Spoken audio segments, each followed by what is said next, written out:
anga président no ye Choguel Maïga ka ɲininka fɛn minnu bɛ ka kɛ jamana kɔnɔ bi a hakilinataw ye juma ye a la an ka ɲininkali fɔlɔ min bɛ kɛ président na o ye k'a dɔn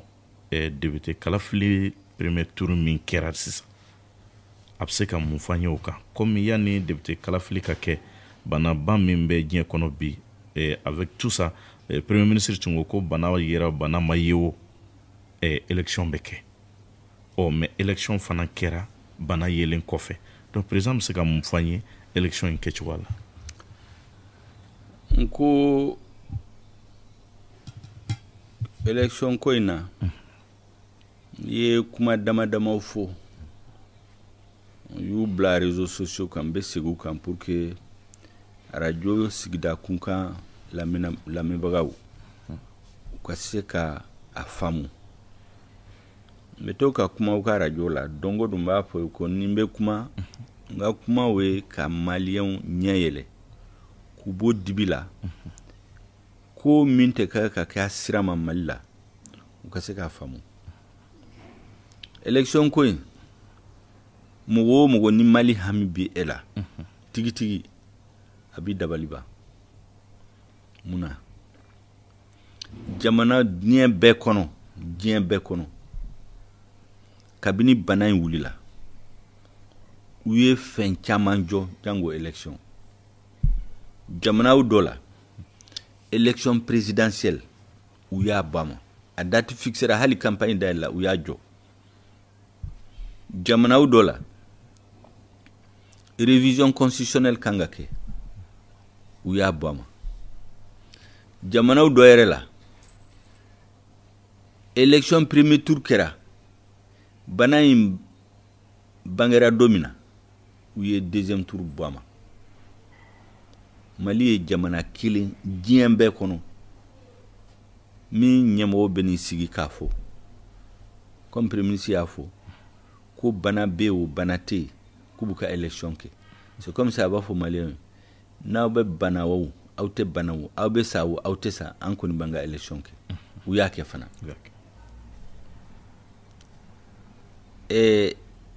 k'a juguya jamanatigi yɛrɛ nan'i jɔ télé la k'a fɔ k'ale b'a dɔn ko bana in ka jugu mais ale bɛ élection maintenir ko parce que dialogue national min tɛmɛna mois de décembre ko de ye yamaruya d'u ma ko kɛ élection o de wajibiya u ka élection in kɛ a y'o fɔ don min na o dugusɛ bɛɛ ne ye micro ta k'a fɔ ko n ma sɔn a ma bi k'a ye maliyɛnw dɔgɔya a ye mɔnɛ don maliyɛnw la ayiwa o bɛɛ fana kɛra a ma kɛ tiɲɛ kan a kɛra nkalon kan parce que n'i taara dialogue papiyew lajɛ d'abord dialogue yɛrɛ mɔgɔ minnu na dialogue la mɔgɔ 100 o 100 a bi 9 a bɛɛ gouvernement de y'u tɔgɔ di donc gouvernement bɛ min fɛ dialogue nana o de fɔ mais hali dialogue ye kuma minnu fɔ dialogue ye résolution 4 de ta a fɔlɔ k'u ka élection organiser a filanan k'u ka yɛlɛma don constitution la a sabanan k'u ka sécurité ani administration k'u lasegi yɔrɔ bɛɛ la Mali yɔrɔ bɛɛ la a naaninan k'u ka accord d'Alger u ka yɛlɛma don fana la mais n'i ye résolution 4 in lajɛ résolution fɔlɔ k'u ka élection kɛ avant le 2 mai 2020 u ko dialogue de y'a fɔ k'a sɔrɔ gouvernement qui ont décision ta kabini mois de juin 2019 kabini bɛ dɔ fara député ka mandat ka don min na u y'a sɛbɛn décret kɔnɔ sariya kɔnɔ ko élection tɛ kɛ sisan ko parce que lakanabaliya de bɛ jamana kɔnɔ donc élection reportera fo le 2 mai a kan ka kɛ yani 2 mai 2020 k'a sɔrɔ dialogue yɛrɛ ma sigi donc dialogue nalen comme olu de ye mɔgɔw sugandi min ka di u nana don mɔgɔw da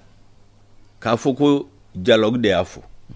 k'a sɔrɔ u y'o décision ta a bɛ kalo dama o ɲɛ donc hakilisiyɛn kuma o de nana bɔ dialogue la an y'o de fɔ o de kama an ma t'o dialogue la a filanan supposé hali ni dialogue ya décidé mogo min kumbe dialogue la min na dialogue la o mogo ya fo ka 90% keme o keme bi kononto abe préfet ni gouverneur ni sous-préfet de u nommé pour ko kana dialogue la mais hali ni u fara ñon ka bi ka fu ewa aw de ko élection ka ke 2020 mais konara visu nana banana est-ce que élection kanga to ama mogo shite sor min ba fu ka ke donc ni gono na ni sigi sisa ka fu ko dana min darawka ubo dana yelema ka ke ka risque ta malien kuka santé bla en danger oto e janfande donc oui kuma flana asabana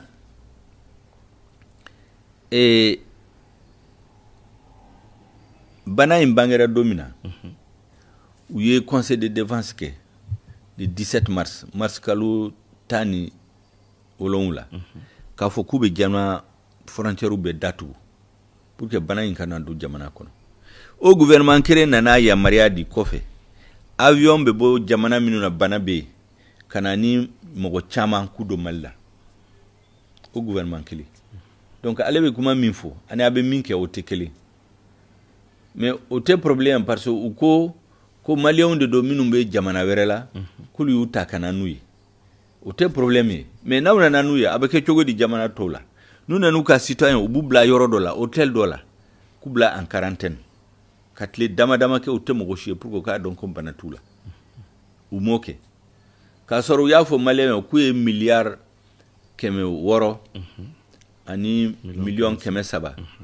ko gouvernement yo de débloquer pour que ka bana inkumbe mais o kumese ka mogo nunu ta kubla hôtel dola ka sara dogo konfla ka don bana tula ka tala kubla ou moke u yuto bejensena ka ta yorola bana dona jamana ni chogola donc odi kam ko gouvernement ka responsabilité bala mena o be ko fe na uya ye nimbe jamana kono akanga hakili soro ka fo ko hali ni dialogue ye fin décider dialogue kuma prévoir ko bana imbena et puis dialogue ye fin min décider domina dialogue ma wajibia président ka aka résolution inwalia dialogue ko c'est laissé à la responsabilité du président de la République. Président de be décision, c'est-à-dire où il y a proposition de quel président ni président ya fukat se ka ke atekeu donc président kan ni jigi ka fuko dialogue de ya awajibia o yi galon o tikien donc ube ga malion dogoya ubu ni bla en danger ube galon tige ube be ke malion togola o de kama ko fanga mimban kuna bi ni malion nyana ku ube malion here nuna fa yodu ka hami be ya yesisa hami yore bulaw malion ka nafa malion ka here malion ka santé o tuka problème luka problème muye o ka député o soro nere be to ga ko coronavirus député o député o bena mundeke o bena assemblée la ka sharia sumba la constitution ka yelema dola o yelema mimbena dola o ye mimbena mali farafara uma go bodelaw parce que yo de lahiduta ko fe mo nuy ani rebelle nuy ku bena yelema do constitution la o yelema nu na dona la comme asebelembe accord nu la na dola ni la bena jam mali farali de labe o na kira ni chogola sini hali ni be kate fangala ni mimbena aseka dlaw parce que boya a tiela kata donc umago be au drone de la umago te foi la tuguni fo malion ko fam bon shikana na fo sini ben kuna sini kale kuma fam ne ba wala pour que mogo ka fam no te dalilu shite mogo shibolo ka foko bana be jamana kono e abega mogo fa yoro bela abena foko mogo ka ta election la ama ye wulu yere gouvernement nyemo yere ministre ni président ubebe masque du nunu dala hali conseil des ministres ou tenyon yala ubeto ko fe ka ke vidéo conférence c'est-à-dire ou ba ke ordinateur ou télévision de ka au gouvernement kelen de ba fo malien ay ta nyon ko be centre de vote la ay ta nyon ko be bureau de vote la ay ta nyon ko be campagne yoro la donc ça veut dire que ute ka tien fo malien donc ne hakilna ko ni mié o yo be ka malien janfa o be ka malien doya ube ka mone do malien la donc malien ko to hakilla na mawuli ka jo nta fo ko sisa coronavirus be ke mo ka wuli ki jo sisa risque ba bala mais ni bana na la ya bandomina ni malien mo wuli ki jo anga jamana bina tien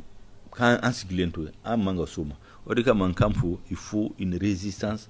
patriotique et démocratique o kore malien kan gi tege de nyoma ka wuli ki jo malien de nyuma kama kanga jamana ta ka bo mo nunu bolo ou bien wuli yere ka yalama do ka mara chugola no te namoke ou bien mali kiambolo ala kan chola. Monsieur le président Jaranye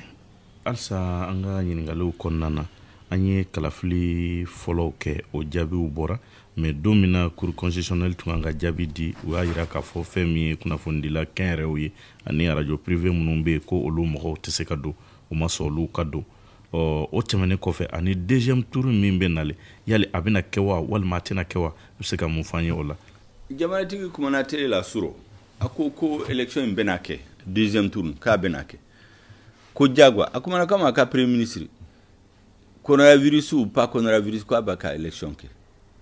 anga to alama maintenant cour constitutionnel yere ko ken yere privé ou kananta o be mo la yelewo ulu bu masque bla ou nula ulu yere u ka bureau la aw mo kelen beta fo tuni ko malion ka ta voter oduma ulu de ni de kanga kishwa gouvernement kanga ko beke ka malion ben nikisi ala be nikisi mais gouvernement kanga barake pour que kana risque ta fu ulu to ka barake o ulu yere bi barricade ulu yere be masque bla ou nuni dala gouvernement yere ba ka après ba ko malion ka ta voter o ba ira ka fu ko ulu malion here malion nafa malion sécurité otuga problème uluga problème de min ka dio koke min ka dio ko ka député au coronavirus nun soro ka tuga constitution voté maintenant fenwere be mbe sinsi minka o ye ka fo ko cour constitutionnel yere normalement élection nous akangu annulé o kera malaw 1997 élection législative premier tour a bé annulera parce que liste électorale ku magnou bibina beba donc élection make ou ye chiffre minu di ka fo élection kare a bé galon mbeta machine dama pour ka fam ka bini parti chaira malla 1992 ay élection duru deke 1992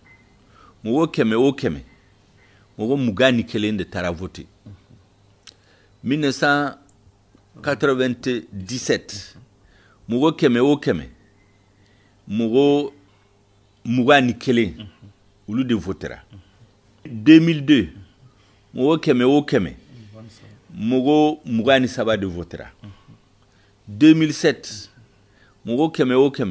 mo bisaba ni saba de votera aben oya soro lafiya ni lakana sabatilen do malla aw bena usigi sisa ka fo ko kelebe koronfe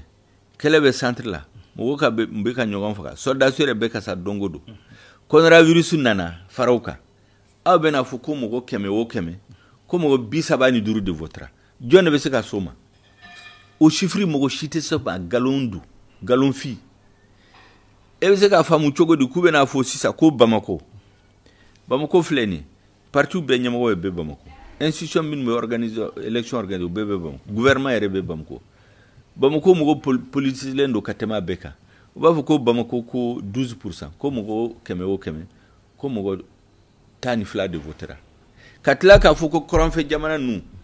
fangante yoro minuna fagali be ke yoro mina dongodo ko mo keme ko mo biduru mo bisigi o de votera jone be se ka soma donc a be galo c'est-à-dire gouvernement n'a qu'à institution bébé barake galonka mugo shiti se ka famu ka fo sisa ko niye mugo keme ta bi mali kono ko mugo bi saba ni duru de votera ka soro herebe malla lafiya be malla domina ni mali on tara voter ateteme mugo mugani fla mugani saba bi saba ni saba mugo shiti se ka soma donc yi chiffre non fabriqué ega kidal laje kidal premisi tare amame uyi ba mali drapeau ka wuli uyi ba premisi re aka sécurité ala kana ko Mali soldat su ka assurer ko fo sema mugu Mali soldat su minnu tara Kidal u be yɔrɔ dɔ la datugulen do premier ministre ma se k'u ye u ye délégation de b'o ka taa kuma premier ministre fɛ o yɔrɔ la préfet sous préfet administration cité u be n'u sigi k'a fɔ ko o yɔrɔ la ko député passera kabini premier tour la ko avec 80% ko mɔgɔw 100 ko 80 de votera jɔn de bɛ se k'a faamu o bɛɛ galon chiffre de donc o de b'a yira assemblée min bɛna sigi mɔgɔ minnu bɛ n'u sɔrɔ assemblée in kɔnɔ député dama b'u la min élira jɛlɛya kan mais a majorité bɛɛ narco minnu bɛ drogue feerelaw mɔgɔ fagalaw terroristes mouvement armé milices ani zone minnu bɛ wari suɲɛ les corrupteurs la olu de bɛ mɔgɔw san ka yuruguyurugu kɛ ka n'i sigi assemblée la donc assemblée min bɛna ce n'est pas une assemblée démocratique ce n'est pas une assemblée de la volonté du peuple malien musugandi wari min suɲɛ la drogue feere la ani violence de y'u élu olu bɛ n'u sigi malien kunna olu ka baara fɔlɔ-fɔlɔ ye min ye ka yɛlɛma dɔn ka constitution la ka Mali tilali labɛn ka don a la hali ni bɛ ka bɔra fanga la don min na ni min bɛna comme i y'a fɔ kɔrɔlen o tɛ se ka a latile tuguni donc o de bɛ sen na o de ka malien kan k'i jɔ k'a fɔ k'olu ma sɔn donc olu yɛrɛ bɛ tamasiyɛn d'aw ma don o don ala de b'a kɛ u bɛ tamasiyɛn d'aw ma k'a fɔ k'aw journaliste ko aw kɛn yɛrɛ aw tɛ se ka don cour constitution la ka ko lajɛ k'u faamu bɛɛ b'a dɔn ko bɛ mɔgɔw dabaliba parce que a tɛ ka kɛ jɛlenya kan u mago tɛ malien la u mago b'u yɛrɛ dɔrɔn de la. an bɛ taa ɲɛfɛ dɔɔni i n'a fɔ an yɛrɛ bɔra k'i da s'a ma coronavirus min ni a bana tɔgɔ bɛ diɲɛma bɛɛ dabi n'u k'a ma ko covid-19 an ka jamana ɲɛmaw ye sariya dɔw ta a ko kama n'o ye couvre-feu état d'urgence mɔgɔw kana fara ɲɔgɔn kan yali i bɛ se ka mun fɔ an ye o fɛ taabolo in. o couvre-feu ni état d'urgence n'i y'u lajɛ disposition min don u ka ɲi n'a fɔra tan mais n'i ye jateminɛ kɛ gouvernement bɛ baara kɛ cogo min na i b'a dɔn ko u tilelen tɛ n'aw b'a fɛ ka mɔgɔw lakana aw b'a fɛ cogo di avion bɛ bɔ jamana in bana bɛ jamana in a bɛ na ni hadamadenw aw tɛ se k'u kunbɛn k'u bila en quarantaine aw b'u don u ka bana in jɛnsɛn jamana kɔnɔ donc yanni aw ka couvre-feu kɛ aw kan ka kɛ ka maliyɛnw kisi ala bɛ mɔgɔw kisi mais aw kan ka disposition to mot ta a filanan couvre-feu ne t'a dɔn u b'a fɔ ko sufɛ est-ce que bana in coronavirus a bɛ boli yɔrɔ la sufɛ dɔrɔn de et tile fɛ a bɛ yɔrɔ min na ni mɔgɔw bɛ se ka ɲɔgɔn ye u bɛ se ka boli ka taa sugu la tile fɛ mun de b'a bali u k'a kɛ sufɛ mais maintenant n'u ko baara ni yɔrɔ ninnu ka datugu o bɛ se ka kɛ o bɛ se ka kɛ bon u bɛ ka mɔgɔw bɔgɔ fana ne ɲɛ b'a la u bɛ ka hadamadenw minɛ k'u bɔgɔ ne tɛ sɔn ma o u tɛ se ka n'a ka maliyɛnw dɔgɔya nin cogo la o maintenant n'u b'a kɛ a ɲɛ ma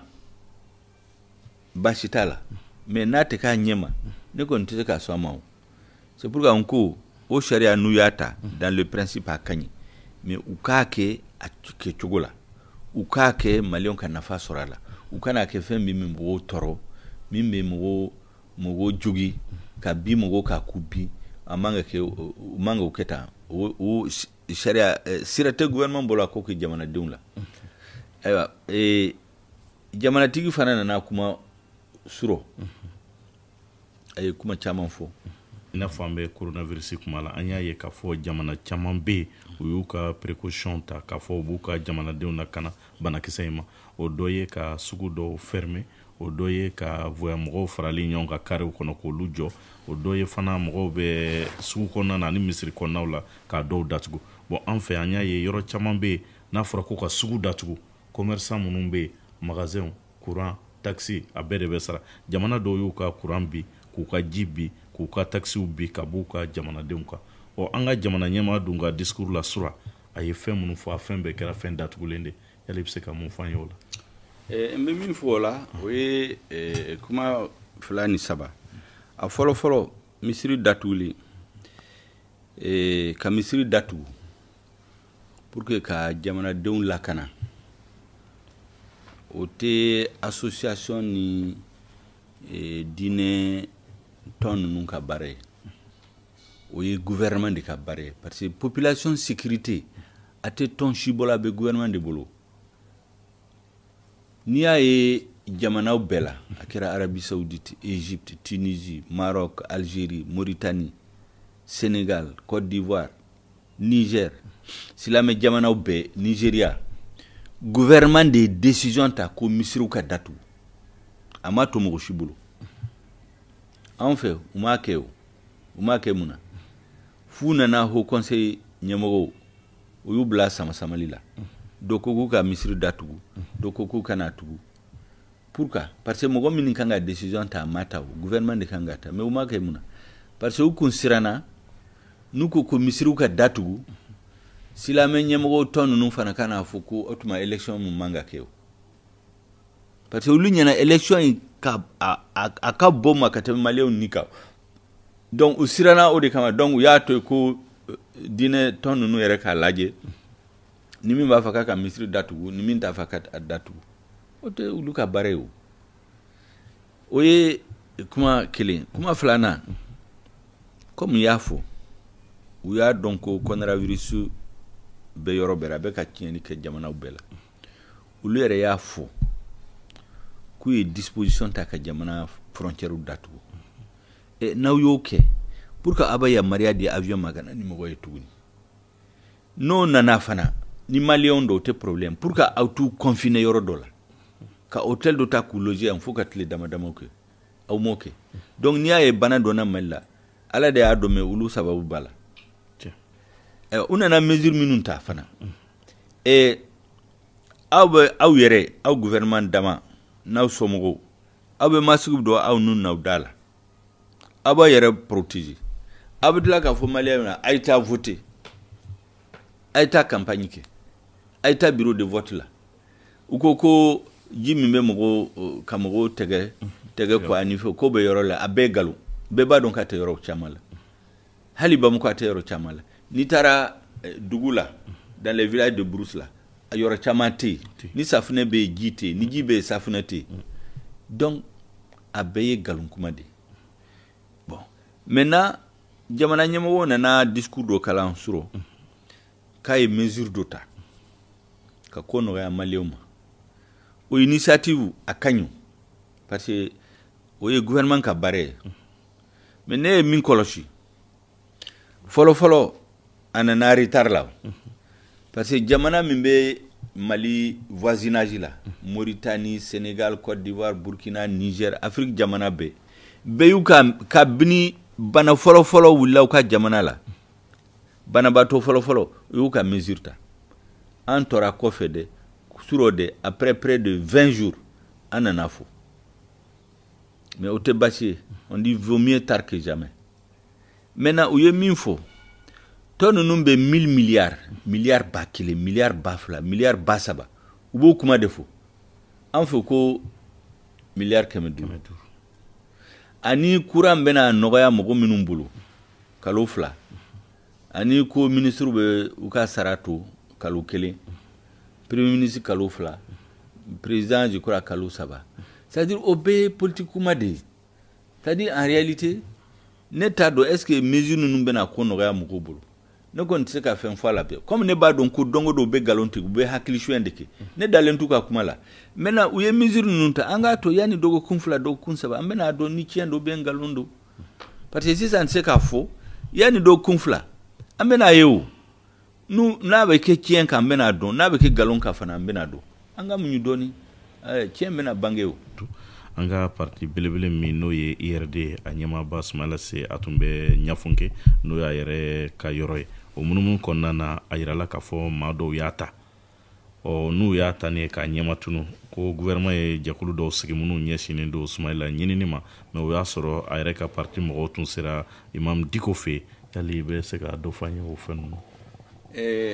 kabini Sumayila tunna don min na IRD ye comité de crise dɔ sigi min bɛ kibaruya tɔmɔtɔmɔ k'u fara ɲɔgɔn kan k'u f'u ka militants ni maliyɛnw ye o comité de crise de ye rendez-vous ɲini Mamadou Diko fɛ u ye an fara ka parce que an ye opposition jɛkulu de ko Front pour la sauvegarde de la démocratie FSD comme Soumaïla te ne b'o intérim assuré quoi présidence donc an faral'u kan ka taa Alimami Diko fɛ k'a ka duwawu kɛ Soumaïla ye k'a lajɛ n'a bɛ se ka a bolo fara an kan an ka se ka Soumaïla libération sɔrɔ Diko y'a barikada ko Soumaïla y'a a balima de ko hali n'an kun mana k'ale b'o baara kɛ a bɛ se k'o kɛ an nana u bɛ dɔ fara a ka cisiri kan a b'a lajɛ en tout cas n'a bɛ se ka ko o ko kɛ a b'a kɛ pour que Soumaïla ka se ka libérer donc o de bɛ sen na sisan an kɔni bɛ duwawu kɛ an b'a dɔn k'u mɔgɔ 17 de kun minɛna bi mɔgɔ 2 de tora olu de bɛ ninnu bolo Soumaïla ni Kumayira Mere donc a bɛ Ala deli an bɛ duwawu kɛ u ka se ka bila tile 2 in kɔnɔ. Folikan jumɛn b'i bolo ka ɲɛsin jamanadenw ma? U ye gouvernement ye comité dɔ fana sigi n t'a dɔn ni y'o kuma fɔ o comité in ko an ka premier ministre kɔrɔ Usumani Sufi Mayiga ko de b'o ɲɛmɔgɔya la mais a ye min kɔlɔsi a y'o kuma fɔ n ka conférence la bi Soumaïla tununa don min na gouvernement ye tile 3 tile 4 kɛ yanni a k'a kuma fɔ yɔrɔw dɔ la a bɛ fɔ o dɔn bɛɛ a kuma bɛ fɔ jamana o dɔ la mais o tɛ baasi ye u tilala k'a fɔ k'u bɛ comité de crise dɔ sigi ka Usumani Sufi bila a kunna an ka premier ministre kɔrɔ mais an ye min kɔlɔsi o fana la a bɛ tile 17 bɔ bi tile 18 yɛrɛ Soumaïla minɛ ka na o décret a ma bɔ hali sisan décret ma signé an t'a kalama donc an t'a dɔn o décret signera parce que tant que décret ma signé base légale tɛ comité in ka baara kɛ o donc o b'an lasira dɔɔni u kana kɛ comme fɛn problème fitinin de don a filanan an bɛ sira sama-samali kana don o comité in baara la parce que ni mɔgɔw cayara kɔnɔ baara tɛna nɔgɔya u bolo quoi surtout que olu bɛ baara kɛ ni information minnu ye information bɛɛ bɛ bɔ président ka service fɛ sécurité d'état armée ni police ni gendarmerie fɛ donc a ma se u ka mɔgɔw caya o commission la u kan ka mɔgɔ min ta min b'a ɲɛ dɔn quoi c'est pas la peine ka taa ni ministère caman k'u ladon commission la mais o bɛ y'u ka baara de an kɔni bɛ min fɔ Ala ka a nɔgɔya premier ministre Usumani Sufi Mayiga Ala ka ka baara nɔgɔya ma pour que Soumaïla ka se ka segin ka na joona kuma ba minnu bɛ ne fɛ k'a fɔ o de ye nin kuma na hakɛto b'a la sali ala Mahamadu